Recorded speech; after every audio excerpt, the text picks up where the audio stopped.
Friday, February 24th, 1989. Japan said its goodbye to the recently deceased emperor. A funeral was held that day, and many workers were granted the day off. A school teacher, who we'll call Anna, was one of the benefits of this time off and spent an extra long weekend with her family off campus. The following Tuesday, she gets back to her faculty housing in the village of Miyakoji near Fukushima. It wasn't until 5 p.m. when something strange catches her eye when she decides to use her toilet. In the small opening, Anna spots a shoe.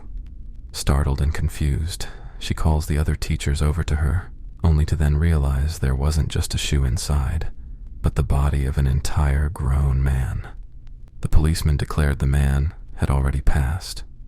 What was strange is the only openings ranged from 8 to 14 inches, so the only options for extracting the body was to destroy the toilet. The man was crouched and face-positioned, facing the hole from the inside.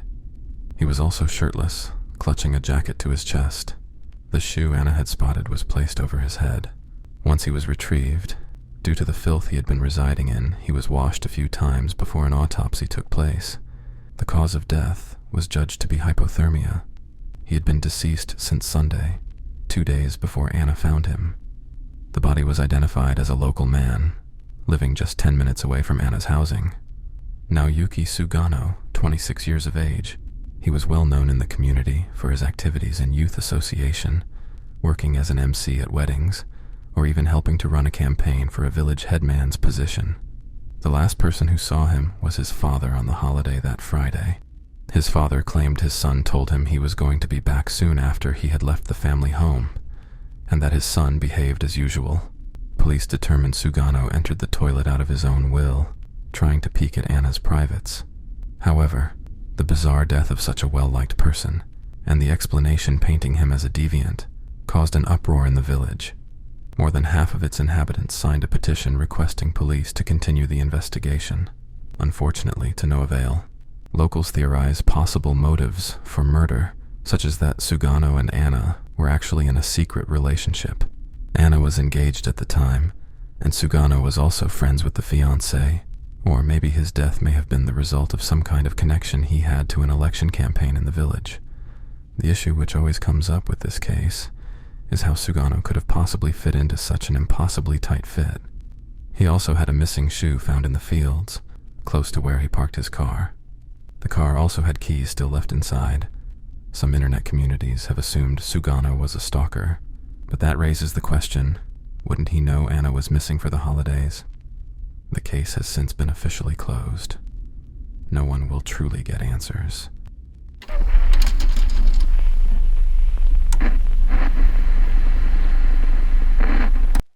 In 2013, 21-year-old Canadian tourist and University of British Columbia student Elisa Lam arrived alone in LA 4 days before she vanished. She had been in daily contact with her family residing in Vancouver, but that suddenly came to an end. At the Cecil Hotel in downtown Los Angeles, patrons had reported that water pressure was almost non-existent and that the water coming from the taps had an off taste to it. It was over 2 weeks before anyone from the maintenance staff of the building investigated the cause of the issues. Once an inspection was commenced, the source of the issue was found in one of the 4 water tanks on top of the hotel roof. Floating in the tank was Elisa for as many as 19 days. This tank provided water for bathing and drinking to the residents of the hotel. For months, the bizarre circumstances of Lam's disappearance fueled speculation that the University of British Columbia student may have been murdered. These speculations were given more steam due to strange security footage from an elevator in the hotel prior to her disappearance. However, the reason for her odd behavior would be determined as a manic bipolar episode. Her death would be ruled an accidental drowning.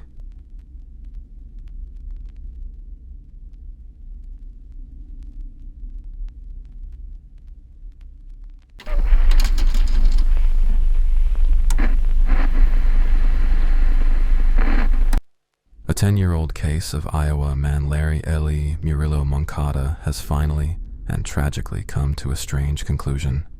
His body was discovered at the local no-frill supermarket, wedged behind a refrigerator 10 years after he went missing, and 3 years after the store officially closed. Police say Larry, who was 25 years old at the time of his disappearance, was employed at the supermarket before he went missing.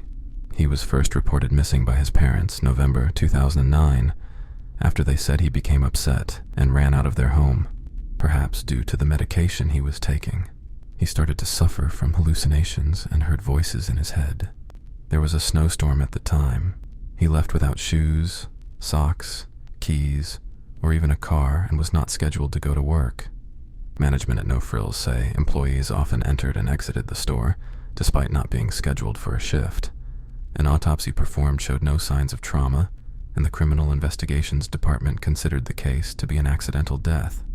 Authorities believe the man went to the No Frills supermarket and climbed on top of the coolers, where he accidentally fell into an 18-inch gap between the cooler and the wall, and would become trapped in between. The situation seemed plausible, as former employees told authorities that it was common for workers to be in the storage space on top of the coolers to chill out. The noise of the freezer units also could have made it difficult to hear any cries for help. It was also mentioned people would say it always smelled terrible around there.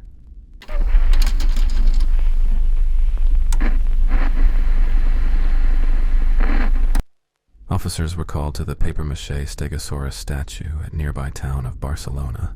A father and son noticed that there was something inside the dinosaur and notified authorities. There was a man inside the leg of the statue.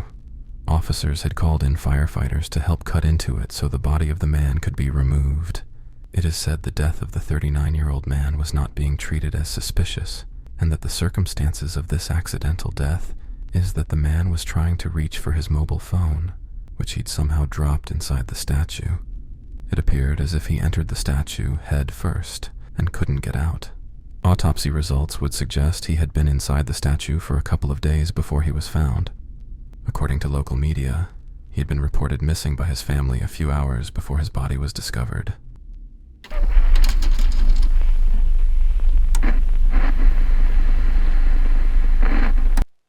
Paulette was 4 years old and born premature at 25 weeks. Doctors believed she wouldn't survive, but she did. They also believed she wouldn't be able to walk or talk. However, with assistance, she could do these things too. However, caring for her was a lot of work. One night, Paulette was put to bed by her mother with strategically placed pillows and tightly tucked blankets to keep her from falling out of bed.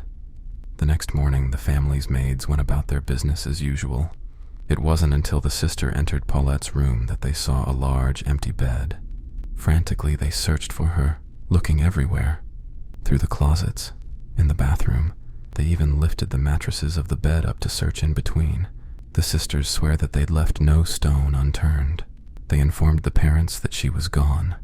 Though the mother and father claimed to have immediately searched for their daughter, the maids and nannies would later say that this was a lie, recalling that the mother sat at the table calmly drinking her coffee and smoking as usual. Police would finally be involved once the dad's sister took it upon herself to report Paulette as missing. It said that there were 100 officials searching the property. Sniffer dogs were even brought into the search. Investigators determined there was no intruder, no struggle, and that nothing was out of place. But it was also impossible that she had gone anywhere on her own, since she needed assistance to get around. Just a few days after she went missing, the mother opened her home to the media and anyone who had wanted to come inside. The mother sat at the foot of her missing daughter's bed and gave many interviews, even letting a friend of hers sleep in that bed. After more than a week, a very noticeable strong odor was coming from the bedroom. Police searched again, and this time they finally found her. Paulette had been at the foot of her own bed, trapped in the space between the mattress and the bed frame. Police initially announced it to be a homicide. The nannies were absolutely adamant that they had searched in between the mattresses, and police had watched as the nannies demonstrated how they had made the bed. The coroner said that the child died from asphyxia by obstruction of the nasal cavities and thorax abdominal compression. Authorities would then change their minds and rule the passing as an accidental death. Theories around the mysterious case suspected that the mother had killed her child, either by accident or on purpose, and the whole thing was covered up. The father had friends in high places. It was believed he called in favors to get the police to deem it an accident. It doesn't help that the mom suffers from a disorder, leaving her incapable of showing any sort of empathy or emotion. It was reported she claimed that aliens must have abducted Paulette. Then she told her 7-year-old daughter not to talk about her little sister's disappearance because people would think they were guilty of doing something to her. The mother also stated that if she lost Paulette, it would be okay because she still has another daughter. Motivation of foul play is also speculated to be for financial reasons, due to the immense medical resources keeping Paulette in good condition. Others say that there was simply no crime at all, and somehow everyone missed her. Today the case is completely closed. The mother and father later had her body exhumed. She has since been cremated, further closing the doors of any sort of solid truth.